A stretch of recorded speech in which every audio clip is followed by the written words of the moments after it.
Welcome to Modern Farm Business Podcast. This podcast is designed to help the farm leader bring their business to the next level. We'll cover everything from leadership and finance to strategy and planning. I'm your host, Dean Hefta.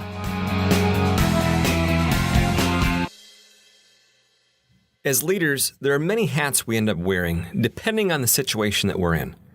Today, we're covering 4 activities the leader will find themselves performing at different points.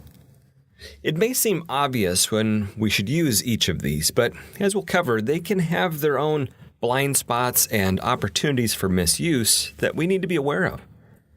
The first one is learning. When we think of the concept of learning, we may not quickly think of leading.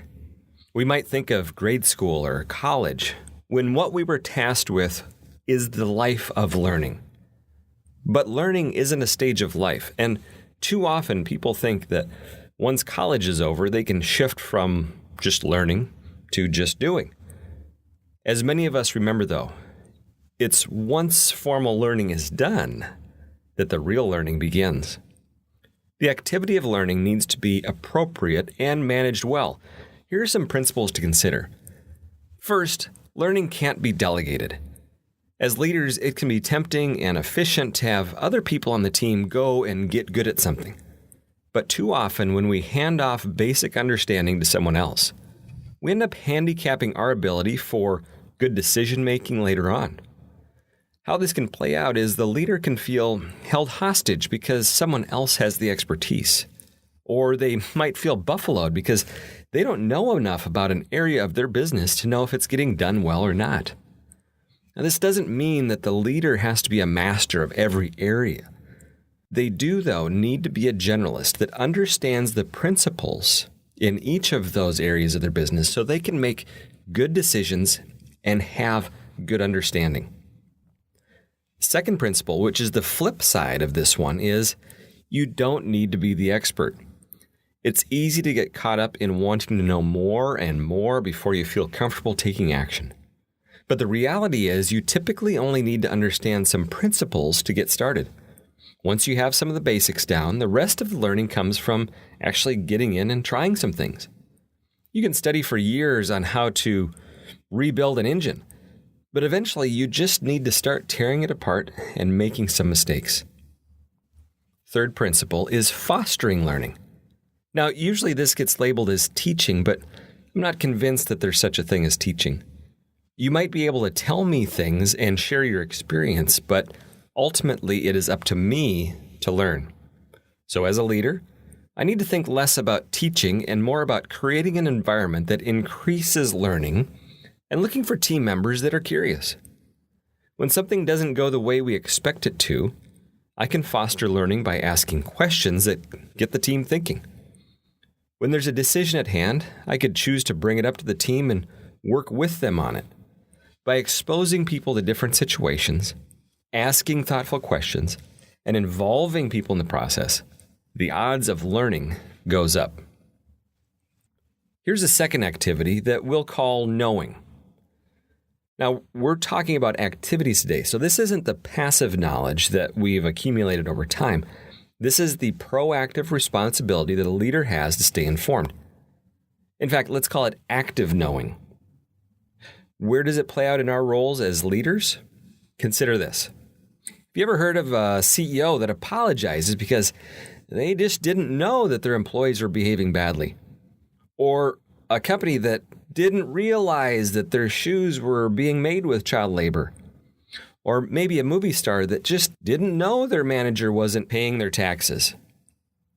See, it's so easy to not look for the things that we don't want to find.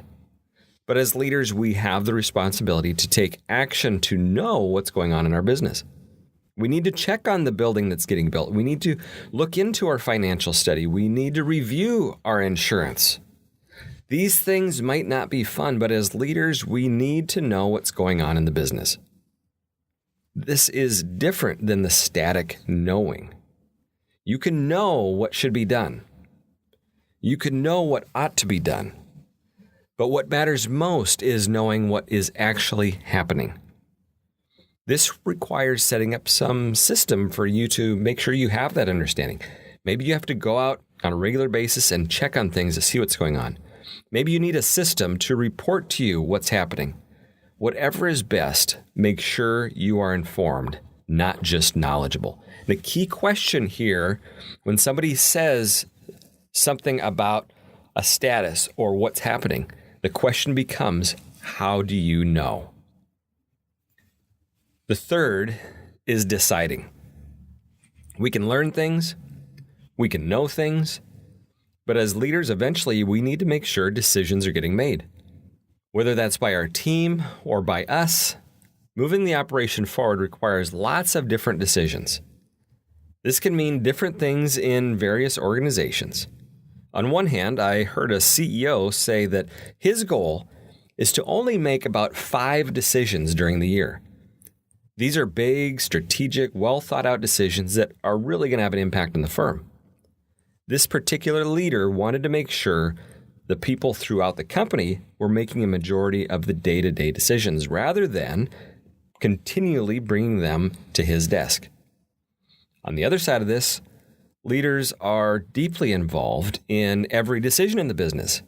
This really speaks more to the size of the business and the style of the leader.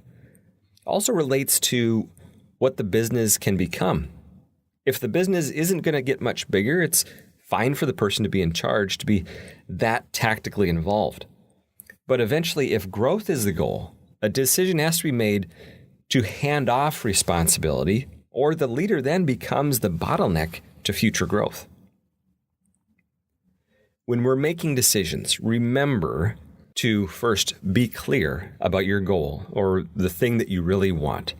It can be easy to lose track of what we're trying to accomplish when we get down into those day-to-day decisions. Second, look for many different options. Don't just stop at the one or the 2 choices that come to your mind first. Look for new and creative ways to solve the challenge. Third, evaluate the trade-offs that these different options have as they relate to your goal, and evaluate what are the potential risks, or, what choice might keep us from doing something else later. Finally, take action before you have 100% of the information and commit to the decision. You'll never know everything, and the cost of getting the last 20% of information just takes too much time. We have to be content with 70 or 80%. There's uncertainty with every decision. But the risks go up if we don't commit and follow through with that decision. And that's where the 4th activity comes in, doing. This is a key stage for the leader, and it needs to come at an appropriate time. This is about action. If we wait too long because we're still learning and gathering information and trying to decide, then the window of opportunity begins to close. Our team sees us then as timid and uncertain. Flip side is, if we act too quickly, we can end up wasting time and money and energy, and the team sees us as impulsive and reactive. Appropriate action is tied to our longer-term objectives and should continually move us forward towards what we want. The CEO of Patagonia Clothing operates under a 100-year plan, which gives him great context that he can take actions within. The actions that we take should align with our values, those things that matter to us most. Our actions should fit into the culture that we're working to create. And our culture is a sum of the things that get rewarded and get punished, and the things that lead us to success, what we tolerate, and how we treat each other. All of that is set by the actions of the CEO. Good actions on our part should have an element of uncertainty. If we're challenging ourselves and our team with the decisions and actions we're taking, we aren't going to know always how things are going to turn out. But even amid that uncertainty, the action must be wholehearted, committing to the decisions that we believe are best for the organization, and following through drastically helps to increase the odds of the success of that decision. So there you have it. 4 activities that as leaders, we will likely find ourselves operating in any given day. Learning, knowing, deciding, and doing. Thanks for joining me on this week's episode of Modern Farm Business. You can find more information on our website at modernfarmbusiness.com. And thank you to Water Street Solutions for sponsoring this program. And you can learn more about how Water Street works with farmers on the business of their farm at waterstreetconsulting.com. I look forward to being with you again next week. Thanks.